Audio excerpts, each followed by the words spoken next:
야고보서 4장 1절로 10절 말씀을 한 절씩 교독하고 마지막 절은 함께 읽겠습니다. 제가 먼저 읽습니다. 너희 중에 싸움이 어디로부터 다툼이 어디로부터 나느냐? 너희 지체 중에서 싸우는 정욕으로부터 나는 것이 아니냐? 너희는 욕심을 내어도 얻지 못하여 살인하며 시기하여도 능히 취하지 못함으로 다투고 싸우는도다. 너희가 얻지 못함은 구하지 아니하기 때문이요 구하여도 받지 못함은 정욕으로 쓰려고 잘못 구하기 때문이라. 가늠한 여인들아, 세상과 벗된 것이 하나님과 원수됨을 알지 못하느냐? 그런즉 누구든지 세상과 벗이 되고자 하는 자는 스스로 하나님과 원수되는 것이니라. 너희는 하나님이 우리 속에 거하게 하신 성령이 시기하기까지 사모한다 하신 말씀을 헛된 줄로 생각하느냐? 그러나 더욱 큰 은혜를 주시나니 그러므로 일렀으되 하나님이 교만한 자를 물리치시고 겸손한 자에게 은혜를 주신다 하였느니라. 그런즉 너희는 하나님께 복종할지어다. 마귀를 대적하라. 그리하면 너희를 피하리라. 하나님을 가까이 하라. 그리하면 너희를 가까이 하시리라. 죄인들아, 손을 깨끗이 하라. 두 마음을 품은 자들아, 마음을 성결하게 하라. 슬퍼하며 애통하며 울지어다. 너희 웃음을 애통으로 너희 즐거움을 근심으로 바꿀지어다. 주 앞에서 낮추라. 그리하면 주께서 너희를 높이시리라. 아멘. 지난주에는 마음판 교체에 대해서 나누었습니다. 아무리 신앙생활을 해도 마음판이 바뀌지 않으면 달라지는 것이 거의 없습니다. 불신자에서 성도로, 또한 성도에서 직분자로, 사역자로, 더 나아가 목회자로 간판을 교체하는 것만으로는 어림없습니다. 마음판이 바뀌어야 합니다. 그런데 문제는 마음판 바꾸는 것이 어렵다는 겁니다. 나쁜 습관 하나 끊어내는 것도 만만치 않은데 우리의 마음판을 교체하는 것이 어찌 만만한 문제겠습니까? 그뿐만 아니라 더 나아가서 마음판은 교체할 수 있는 거야? 라는 생각이 확연히 들 만큼 우리의 마음을 어렵게 하는 사람과 사건들도 우리가 종종 만납니다. 오죽하면 사람은 안 바뀌어, 사람은 바꿔서 쓰는 것 아니야 라고 하는 말들을 하겠습니까? 그런데 성경은 마음판 교체에 대해서 뭐라고 얘기를 할까요? 고린도후서 5장 17절 말씀 함께 읽도록 하겠습니다. 시작. 그런즉 누구든지 그리스도 안에 있으면 새로운 피조물이라. 이전 것은 지나갔으니 보라 새 것이 되었도다. 아멘. 말씀은 아주 명확하게 이야기합니다. 누구든지 그리스도 안에 있으면 새로운 피조물이 된다는 거예요. 그러면서 보라 바뀐 부분을, 보라 바뀐 사람들을 이렇게 얘기를 하죠. 우리의 생각, 경험과 성경의 약속은 완전히 반대되는 내용입니다. 그럼 우리가 잡아야 되는 것이 무엇입니까? 하나님의 약속이라는 거예요. 여러분, 마음판은 바뀝니다. 사람은 바뀔 수 있습니다. 그래서 오늘은 마음판은 어떻게 바뀌는가? 또한 그 과정 속에서 우리가 기억하고 힘써야 되는 것이 무엇인가에 대해서 두 가지를 나눠보려고 하는데요. 첫 번째는 마음판 교체를 위해서는 은혜를 기억해야 된다라고 하는 거예요. 오늘 본문에는 야고보서를 통틀어 가장 난해한 구절로 여겨지는 절이 나오는데요. 바로 오늘 본문 5절입니다. 보통 성경을 읽다가 이 뜻이 좀 모호한데 라고 하면 다른 성경 번역본을 찾아보는데요. 그러면 조금 명확해집니다. 그런데 야고보서 4장 5절의 경우에는 다른 성경 번역본을 찾아보면 찾아볼수록 더 복잡해집니다. 같은 구절을 해석했는데 전혀 다른 뜻으로 이해될 수 있을 만한 설명들이 나오기 때문입니다. 저희가 읽고 있는 개정개역은 뭐라고 번역을 했는지 한번 볼까요? 함께 읽겠습니다. 시작. 너희는 하나님이 우리 속에 거하신 성령이 시기하기까지 사모한다 하신 말씀을 헛된 줄로 생각하느냐. 아멘. 하나님이 우리에 대해서 가지고 계신 사랑이 얼마나 큰지 주님이 우리 안에, 우리 공동체 안에 허락하신 성령님이 시기할 정도라는 거예요. 그 사랑의 크기가. 성령님이 시기하신다고 생각하기가 쉽겠지만 이렇게 이해하시면 될 것 같습니다. 첫째 아이가 둘째 아이를 잘 챙깁니다. 둘째 아이도 첫째 아이를 막 위합니다. 대표적인 경우가 제가 집에 들어갔을 때 먹을 것이 있지 않습니까? 그러면 이거 내가 먹어도 될까? 그러면 첫째 아이가 이거 우리미 거예요. 드시면 안 돼요. 이렇게 얘기를 하든지, 아니면 우리미가 아빠 이거 오빠 거야. 먹으면 안 돼. 오빠 뭐 하는데? 지금 온라인 수업하고 있어. 끝난 다음에 같이 먹어. 끔찍하게 아낍니다. 질투할 만큼 아끼죠. 그러나 실제로 질투가 나는 건 아닙니다. 여러분, 성령님이 시기하기까지 사랑하신다라고 하는 것은 실제로 시기하시는 것이 아니라 그만큼 그 사랑이 크다라는 뜻을 가지고 있습니다. 그럼 공동 번역은 뭐라고 번역을 할까요? 동일한 구절 한번 읽어보겠습니다. 5절입니다. 시작. 하나님께서는 우리에게 심어주신 영혼을 질투하실 만큼 사랑하신다는 성서 말씀이 공연한 말씀인 줄 압니까? 아멘. 동일한 구절인데 개정개역은 우리 속에 거하게 하신 성령이라고 번역을 했고, 공동 번역은 우리에게 심어주신 영혼이라고 번역을 했습니다. 푸뉴마라고 하는 히라보는 성령이라는 뜻도 가지고 있고 영혼이라는 뜻도 가지고 있습니다. 그런데 개정개역은 전자로 번역을 했고 공동 번역은 후자로 번역을 했다라고 하는 거예요. 공동 번역은 하나님이 영혼을 질투하실 만큼 사랑한다는 건데요. 여러분, 하나님께서는 온 우주를 만드셨기 때문에 부족함이 없습니다. 그래서 누군가에게 열등함을 느끼거나 시기하실 이유가 없습니다. 그런데 우리를 얼마나 사랑하시는지, 우리가 주님을 사랑한다고 하면서도 우리가 여전히 세상과 벗된 상태에 머물러 있으면, 결정적인 순간에 하나님이 아니라 세상적인 가치관을 가지고 결정하고 행동을 하면 하나님이 그 모습을 보시고 속상해하시고 그 모습을 보시고 질투하신다라고 하는 거예요. 그러니까 개정개혁의 경우에는 문법적으로 시기하는 것이 성령님이고요, 공동 번역에는 시기하는 분이 하나님입니다. 여러분, 야고보서가 주님께 영감을 받아서 성경을 쓸 때 둘 중에 어떤 것을 더 마음에 두었는지는 알 길이 없습니다만, 그러나 어떤 것이어도 상관없습니다. 표현만 다를 뿐 그 안에 있는 뜻은 똑같기 때문이에요. 무슨 얘기를 하고 있는 겁니까? 야고보는 오늘 본문 5절을 통해서 하나님의 사랑이 놀랍도록 크다는 거예요. 성령님이 그 사랑을 보고 놀라며 시기하실 만큼, 또한 하나님이 우리가 세상과 벗된 그 모습을 보고 시기하실 만큼 하나님의 사랑 너무나 크다라고 하는 거죠. 그리고 이어 6절에서 이렇게 얘기를 합니다.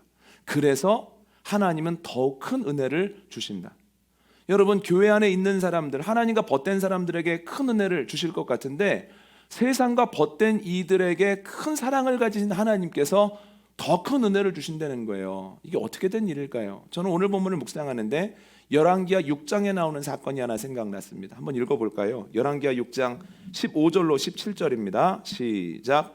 하나님의 사람의 사환이 일찍이 일어나서 나가보니 군사와 말과 병거가 성읍을 애워 쌌는지라.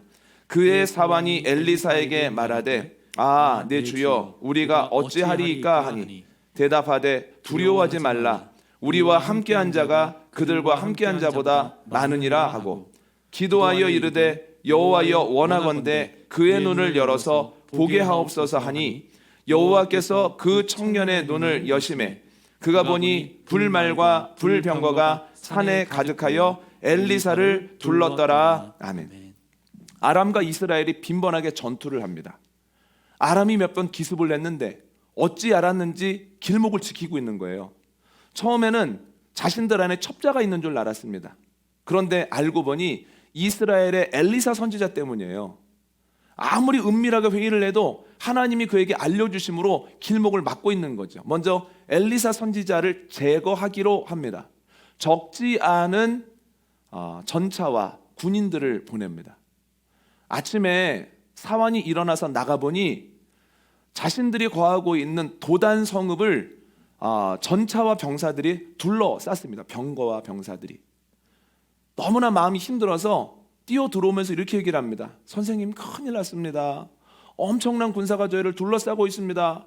곧 쳐들어올 것 같습니다. 여러분, 사환이 누구입니까? 엘리사 가장 옆에서 엘리사의 수발을 드는 사람이에요. 그렇다면 지금까지 누구보다 엘리사가 하나님에 대하여 하는 이야기를 반복적으로 들었다는 거예요. 가장 또렷하게. 또한 하나님이 주시는 능력 안에서 엘리사가 보이는 놀라운 일들을 사원만큼 정확하게 본 사람도 드물다는 거예요. 주님의 말씀을 그만큼 듣고 능력을 그만큼 경험했으면 아무리 병거와 군사들이 많다고 해도 이렇게 반응하면 안 되는 것 아닙니까? 들어와서 이렇게 얘기를 했어야 마땅합니다. 지금 상황이 좋지 않습니다만 그러나 여기에도 하나님의 뜻이 있겠죠. 하나님께서 또 이 일을 통해서 영광 받으시겠죠. 그러면 선생님, 우리가 어떻게 해야 되겠습니까? 하나님에 대한 믿음과 그 믿음 안에서 뭘 해야 될지를 서로 논의해야 되는데, 물어봐야 되는데, 하나님을 알지 못하는 사람들도 할 수 있는 아주 평범한 행동을 문제 앞에서 보이더라는 거예요. 그런데 놀라운 것은 그의 이야기를 듣고, 야, 그렇게까지 말씀 듣고 그렇게까지 경험했는데 여전히 문제 앞에서 이런 모습을 보이냐? 너 안 되겠어. 너는 마음밭이 안 좋아. 물러가. 라고 얘기하지 않았다는 거예요. 엘리사가 안타까운 마음을 가지고 주님, 그의 눈을 열어주십시오. 그래서 제가 보는 것을 그 사환도 보게 해주십시오. 기도하였을 때 하나님이 은혜를 내려주심으로 그의 눈이 열려지고, 그의 눈이 열려졌을 때 와, 진짜 그렇구나. 불말과 불병거가 그들의 숫자에 비할 바가 아니구나. 우리가 이긴 싸움이구나 라고 하는 것을 사환이 알게 되었다는 거예요. 여러분, 그의 눈이 열렸다는 게 무슨 뜻입니까? 그의 마음판이 바뀌었다라고 하는 말로 바꾸어 쓸 수 있는 말이다라고 하는 거지요. 그런데 하나님께서는 지금도 그때와 동일한 일들을 하십니다. 한번 읽어볼까요? 로마서 8장 26절로 27절 말씀입니다. 시작. 이와 같이 성령도 우리의 연약함을 도우시나니 우리는 마땅히 기도할 바를 알지 못하나 오직 성령이 말할 수 없는 탄식으로 우리를 위하여 친히 간구하시느니라. 마음을 살피시는 이가 성령의 생각을 아시나니 이는 성령이 하나님의 뜻대로 성도를 위하여 간구하심이니라. 아멘. 신앙생활하는 이들이 삶의 자리에서 특히 문제 앞에서 연약함을 보입니다. 두려워하고 힘들어하고 원망하고 낙심하고 쓰러집니다. 그런데 그때 하나님께서는 야, 네가 신앙생활한 지 그렇게 오래되었는데 네가 직분자로서 사역자로서 목회자로서 그렇게밖에 반응을 못하느냐? 너 안 되겠구나 라고 말씀하시지 않는다는 거예요. 그 사환에게 그렇게 하셨던 것처럼 우리에게도 하나님의 은혜를 더욱더 허락하신다는 거예요. 성령님은 뭐 하십니까? 성령님은 우리의 그 모습을 보시고 안타까워하시고 그 안타까운 마음을 가지고 우리를 위해 간구하신다, 중보하신다라고 하는 거죠. 여러분, 우리의 마음판 잘 바뀌지 않습니다.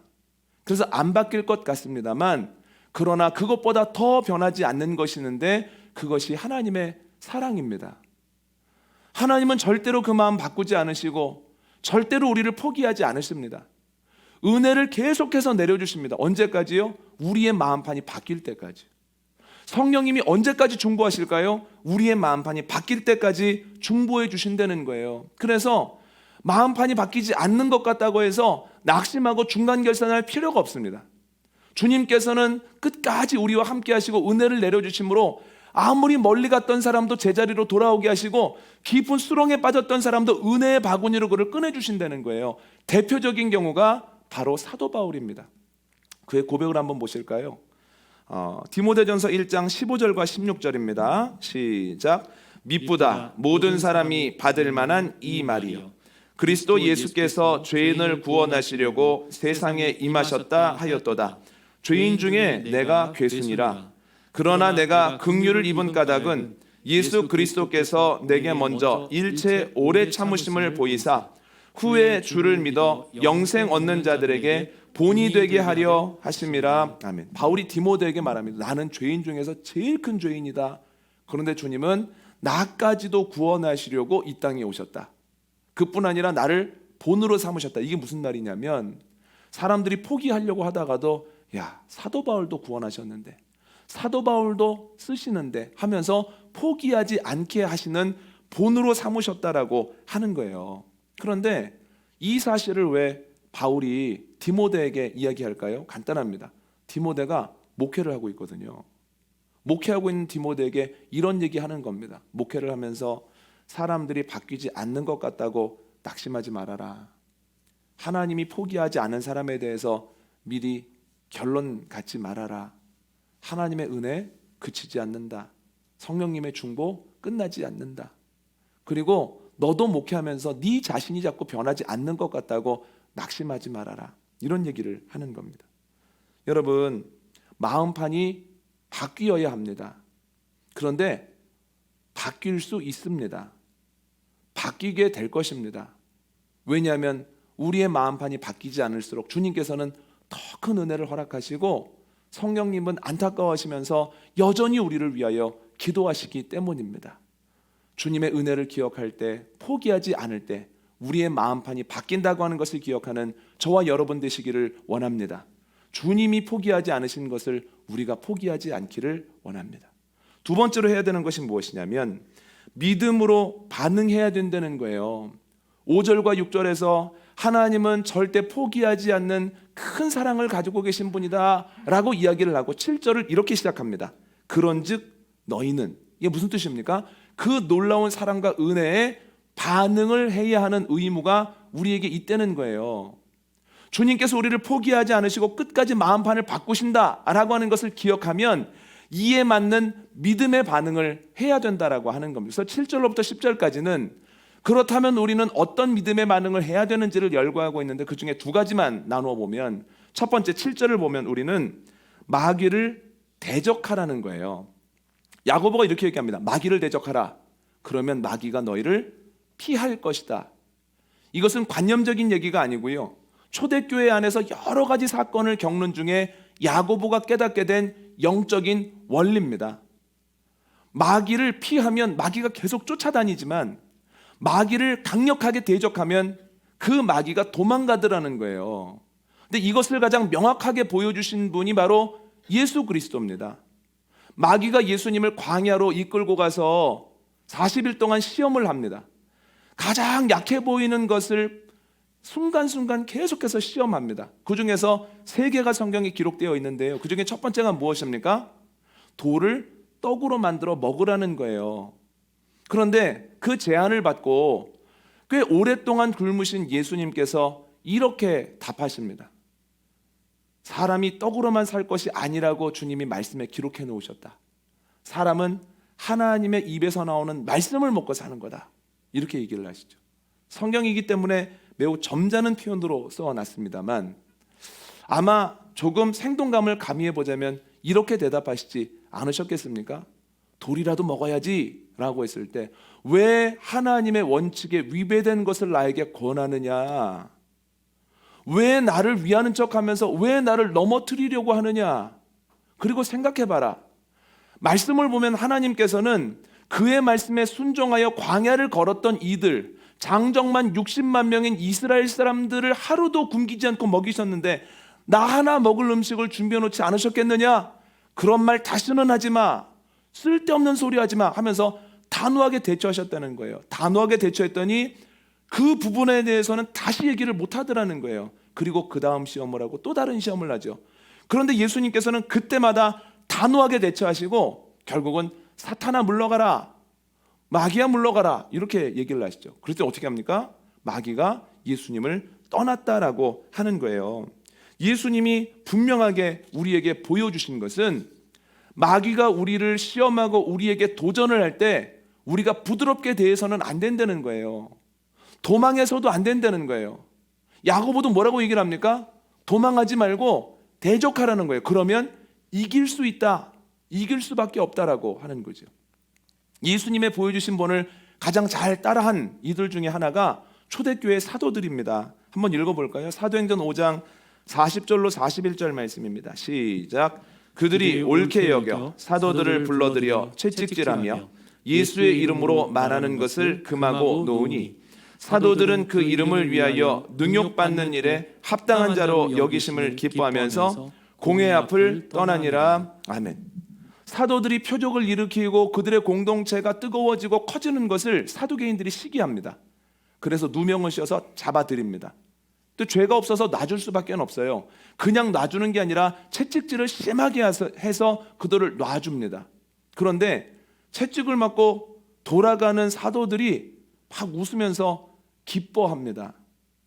여러분, 보통 평범한 반응은요, 야, 우리가 기도도 더 열심히 하고 모이기도 더 열심히 하고 말씀을 가지고 더 풍성해진 것 같은데 왜 이렇게 억울한 일을 당하지?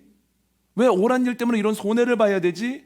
왜 이렇게 우리가 미움을 받지? 하면서 주눅 들고 마음이 거칠어져야만 정상입니다만, 그러나 사도들은 절대로 주눅 들지 않았다는 거예요.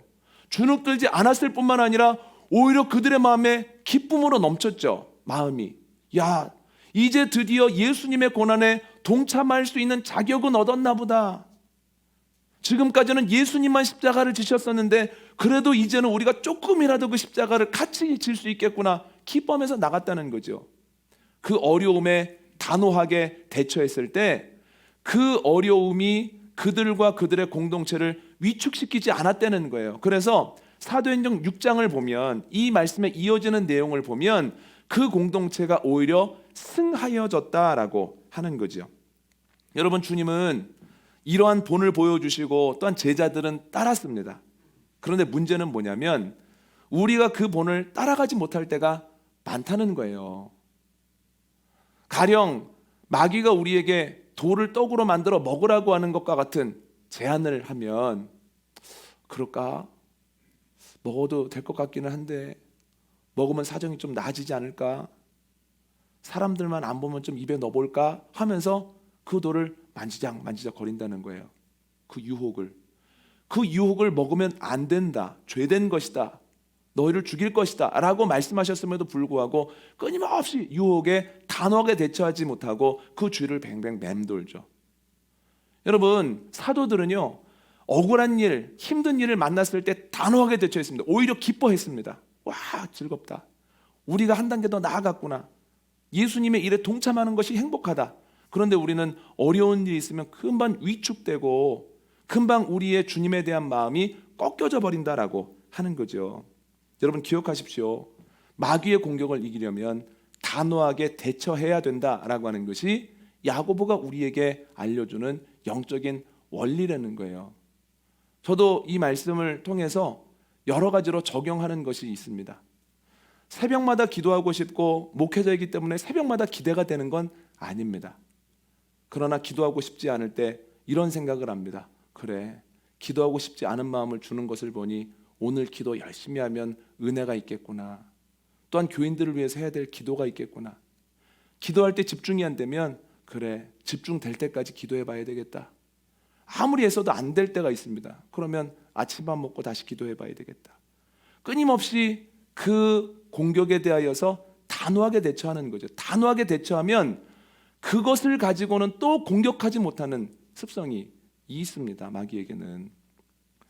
여러분, 말씀을 읽을 때요, 아우, 너무 지루한 말씀들이야, 무슨 말씀인지 모르겠어 하고 덮어버리는 경우가 있습니다. 그러면 계속해서 말씀이 지루하게 느껴지게 만드는데, 그때는 어떻게 대처를 해야 되냐면, 아유, 오늘은 진짜 모르는 말씀만 나오네, 아는 말씀 나올 때까지 3시간이고 4시간이고 읽어볼까?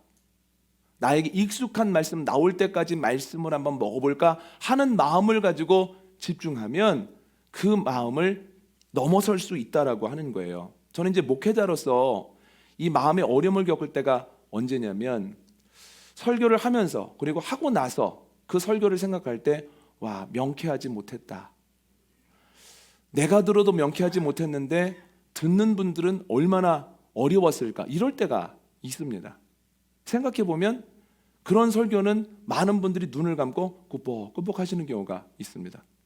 그럴만하지 라는 생각이 들거든요. 그런데 그런 상황 속에서 자꾸만 왜 이렇게 설교가 어렵지, 나는 왜 이렇게 설교를 잘 못하지, 왜 이렇게 설교가 늘지 않지, 너무 힘들다, 이러다 보면 계속 우울해집니다. 그래서 저는 강력하게 이 마음에 대처를 합니다. 설교를 어렵게 한 날일수록 그날 저녁에 다짐을 합니다. 다음 새벽 기도 때 보자, 다음 주일 예배 때 보자. 훨씬 더 말씀 읽고 기도하고 또한 충분히 준비해서 하나님의 은혜가 더 잘 전해질 수 있도록 힘쓸 거야. 다음에 보자. 이렇게 생각을 하고요. 또 하나의 목표는 그때 눈 감으셨던 분 다음 주일날 뜨게 할 거야 하는 마음을 가지고 대처합니다. 그러다 보면 낙심할 틈이 없습니다. 거룩한 투지가 불타오릅니다. 여러분, 마귀를 대적하라, 그리하면 마귀가 피하리라 라고 하는 영적 원리를 기억하고 오히려 더 강하게 주님을 따라가고 오히려 더 주님의 말씀으로 강하게 무장하는 저와 여러분 되시기를 원합니다. 그럴 때에 나도 모르는 사이에 이 마음판이 조금씩 바뀌어 나간다라고 하는 겁니다. 두 번째로 우리가 해야 될 게 뭐냐면 하나님을 가까이 해야 된다라고 하는 거예요. 지난주 중에 저희가 레위기 말씀을 계속 나누고 있는데요. 지난주에 가장 많이 나온 단어는 나병입니다. 개인에게 생긴 나병, 피부병에 대한 얘기가 나왔고 그리고 주택에 생긴 나병, 곰팡이가 피었을 때의 이야기가 나왔습니다. 그런데 곰팡이가 피었을 때는 어떻게 해야 됩니까? 간단합니다. 곰팡이가 피어낸 부분을 빼내고 그 옆에 있는 흙을 깨끗하게 긁어내고 새로운 돌을 그 안에 다시 넣고 새로운 흙을 깨끗하게 바르면 된다라고 하는 거예요. 여러분, 야고보가 이렇게 얘기합니다. 하나님을 가까이 하라. 그러면 하나님이 너희를 가까이 하시리라. 여러분, 사단의 공격에 대해서 마귀에 대해서 대적하고 단호하게 하는 것으로만 우리의 마음판이 바뀌는 건 아닙니다. 마귀에게 단호하게 대적했으면 그러면 하나님께 한 발짝이라도 더 나아가기 위해서 힘써야 됩니다. 나쁜 습관을 빼어내는 것만으로는 안 됩니다. 나쁜 습관이 있던 자리에 좋은 습관을 끼워 넣어야 합니다. 나쁜 생각을 끊는 것만으로는 안 됩니다. 그 나쁜 생각이 끊어진 자리에서부터 좋은 생각을 이어가기 위해서 노력해야 됩니다. 누군가를 미워하지 말아야지 미워하지 않는 것으로 되는 것이 아니라 미워하지 않는 데서부터 하나님의 사랑과 십자가의 은혜를 생각할 때에 우리의 마음속에 알지 못하는 훈훈함과 변화가 생겨나기 시작한다라고 하는 거예요. 여러분, 어둠을 물리친 것으로 만족하지 마시고 빛으로 더욱더 가까이 가는 저와 여러분 되시기를 원합니다. 나쁜 습관을 빼어낸 것으로 만족하지 마시고 그 안에 좋은 습관, 하나님이 기뻐하시는 습관들을 넣을 때에 우리의 마음판이 조금씩 바뀌게 된다라고 하는 거죠. 여러분, 좋은 습관을 우리 마음속에 넣음으로 하나님이 기뻐하시는 이 마음판의 변화가 있기를 원하고 하나님이 나를 통해 우리 가정을 통해 우리 교회를 통해 일하시는 은혜를 맛보는 저와 여러분 되시기를 원합니다. 오늘 말씀 전하겠습니다. 마음판이 바뀌어야 합니다. 그런데 문제는 마음판 교체가 쉽지 않다는 거예요. 그러나 마음판은 바뀝니다. 바뀔 수 있고 바뀌게 될 것입니다. 왜냐하면 성경이 우리에게 약속하셨기 때문입니다. 그럼 교체를 위해서 기억해야 될 건 두 가지입니다. 첫 번째는 하나님의 은혜가 지금도 있음을 기억해야 됩니다. 우리의 마음판이 아주 오랫동안 교체되지 않을지라도 내가 위하여 기도하는 자녀들과 배우자의 마음판이 교체되지 않을지라도 포기하지 않을 것은 하나님의 은혜가 여전하고 또한 성령님의 중보가 끊어지지 않을 것이기 때문입니다. 바뀔 때까지 은혜 주시고 변화할 때까지 중보해 주실 겁니다. 두 번째는 그 은혜에 믿음으로 반응해야 됩니다. 마귀에 대해서는 단호하게 대처함으로 그를 쫓아내고 또한 그 빈 자리에 좋은 습관들, 좋은 생각들을 채워 넣을 때 하나님께 가까이 갈 때 주님이 우리를 가까이 해 주신다라고 하는 겁니다. 마음판 교체를 위해서 노력하고 주님의 은혜로 마음판이 교체되고 또한 새로운 삶을 통하여 주님께 영광 돌리고 주님께 쓰임을 받는 저와 여러분 되시기를 원합니다.